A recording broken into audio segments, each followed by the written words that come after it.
Hey there, my name's Theo Gibson, creator of the EV Builders Project. About 2 years ago, I came up with the idea of converting a petrol car to electric. Okay, so now it's 10 years ago and things have moved on considerably since my EV conversion. Let's have a recap and a little look back at my efforts.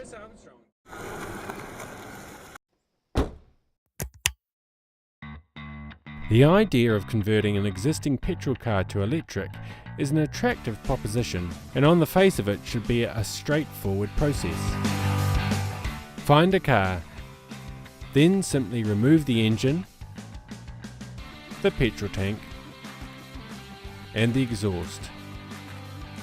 The rest we'll still be able to use. Now we need an adapter plate for the gearbox. This allows us to connect our electric motor. The car will still need its alternator, power steering pump, and AC pump ideally. All of this will be powered by the motor too, but on the other side of the drive shaft. We also need a controller that makes sure the power is being delivered in the right way to the electric motor and other components. We obviously need batteries, lots of them, but how many do you need and how far will they get you? But what car should you convert? Something stylish, iconic perhaps.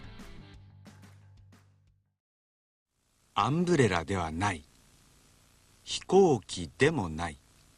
もちろん普通の自動車でもない。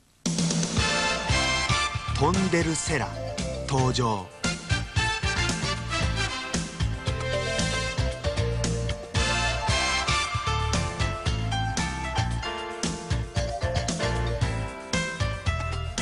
ガルウィングのセラ。Shit yeah, that'll do. Back to the future on a budget. We were under no illusion that this engine was poked. So you've got a, is it 1500? The 1500, yeah. Fuel injected? Fuel injected.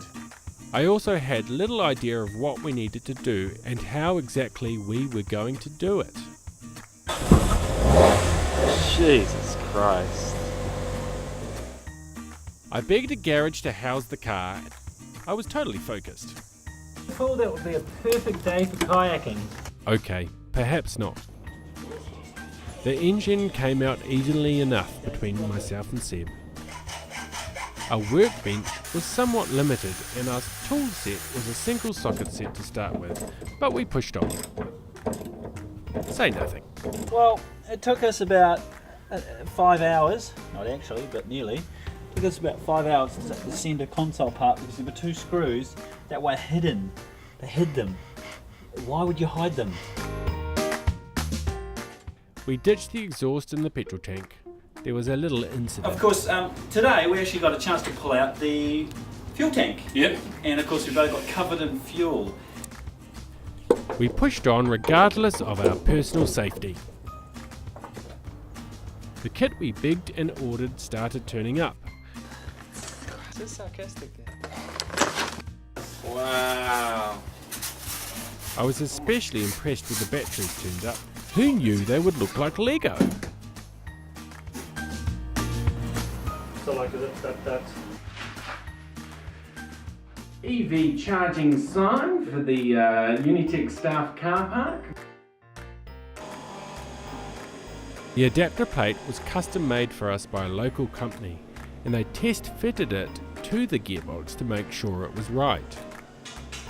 Beautiful thing. We needed a few goes ourselves to get it to fit. Yeah. A controller is a complex piece of equipment and was well beyond us. We were lucky to have a local specialist firm assemble it for us.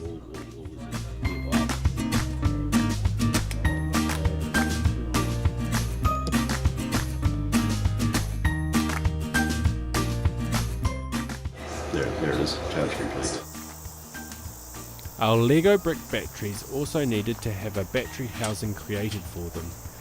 They would be housed under the rear seat as well as in the boot, where the old petrol tank once was.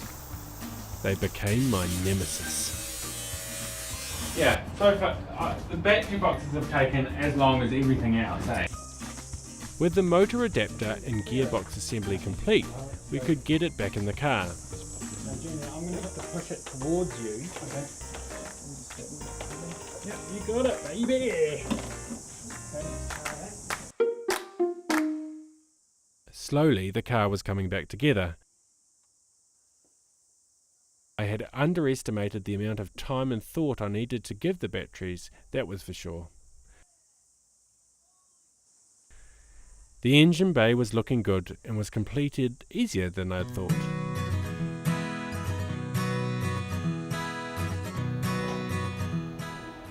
I had organised an event for other EV builders, and this was the target for showing the car.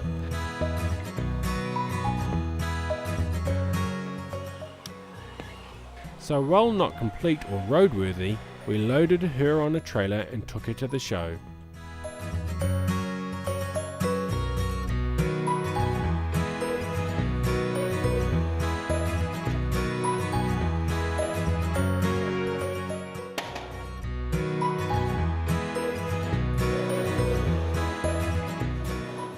Planning prevents piss-poor performance.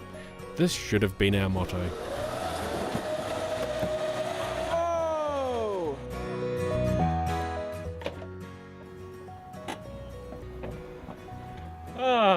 Entertaining. We should have watched these guys.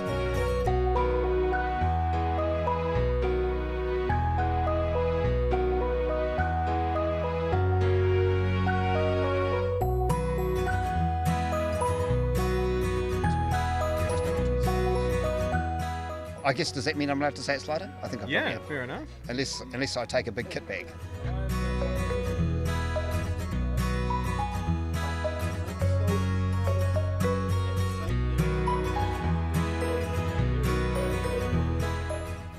The show went down great and was actually really well attended.